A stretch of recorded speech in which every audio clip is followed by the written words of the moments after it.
Hello, it's my Eurovision 2021 mid-March update.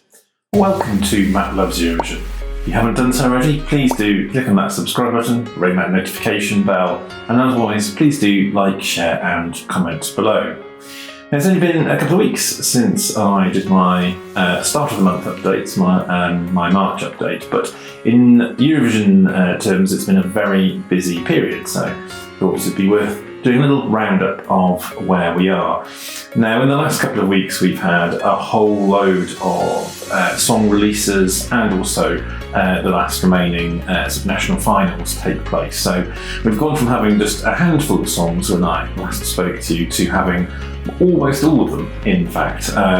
We had the last of the national finals took place this weekend, just gone, Melodifestivalen, and we're now only waiting roughly about 3 songs at the moment. We've got Malta will be out probably by the time you watch this video. Malta may well be out, and we still don't quite know when we're getting Azerbaijan and Georgia, but they inevitably will come very soon. We've got a few revamps coming up, so Israel, Russia and I think Spain are all doing a few changes to their songs. Some might be bigger than others, so it'll still come over the next couple of weeks. So by then we will have all of the hopefully the final versions of the songs, but we may not have 41.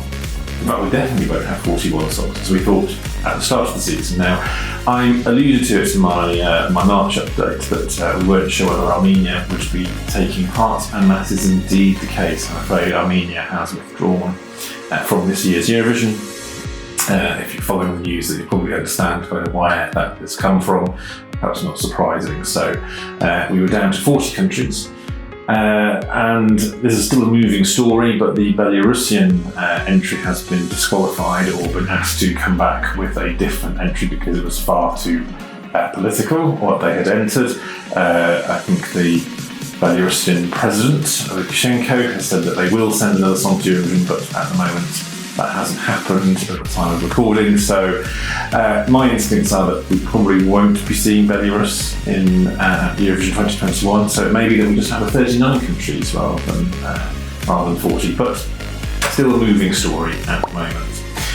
Amongst all the different releases over the last sort of couple of weeks, something of particular interest to my compatriots and to myself is the release of the UK entry. It was the last of the Big Five and automatic qualifiers songs to be released. James Newman, back for the UK this year. Always a big moment, but James has been doing lots of teasing on social media. He's been promising that his song would be a banger, and indeed he has delivered that. It is very much a very up-tempo song called Embers, and I think it's been, and while I won't do a review now because you have to wait for my actual preview videos, it seems to have been received very well from kind of the reaction community on YouTube, but also kind of more widely. Of course, the slight frustration is that in the British media, they often go, "Oh, this is a really good song. This definitely should come top 5." And obviously, if it doesn't come top 5, it's all to do with politics, etc. Which obviously we know is complete rubbish. There are so many good songs that you can have a good song and still not finish in the top 15. Anyway, but if we wanted to get sort of impartial and accurate reporting about Eurovision, one wouldn't go looking for it in the British press and the British media, so probably not to be, we shouldn't be expecting much from them anyway.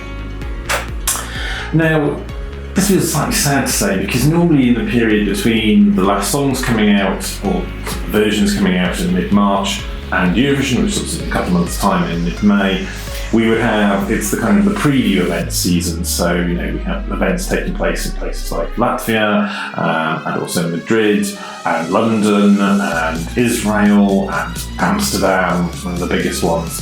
Now of course that isn't happening this year, and very sadly London Eurovision, which is the one that I've been to for many years, has been formally cancelled, and we're not sure whether it will be back in the future, but we're going to keep our fingers crossed that the wonderful team that have put so much time and effort into that over the years will be able to get something new sorted out, because the venue that they use has also gone bust as well, so another COVID casualty. But we've got things to keep ourselves occupied in the meantime. I will be starting my sort of previews countdown. So a couple of years ago, I did a daily countdown of every single act in this year's Eurovision, ordered by kind of my least favourite to my favourite. It's one way of organising it, but I have to say it's a very strong feel, so there's nothing I would say that I absolutely loathe. So coming bottom doesn't mean it's a bad thing, and it's very much my personal view as well.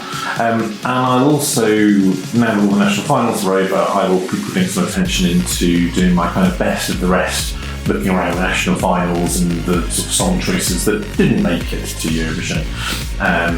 I don't know whether I'll do a video for that, or as I normally do a couple of posts on my website, so do keep an eye on that. I may do a video for that, I haven't quite decided yet. But in any case, we will be starting the previews towards the start of around the start of April. So if you don't see me before then, you'll certainly see me for that very soon. But take care, and we'll see you soon.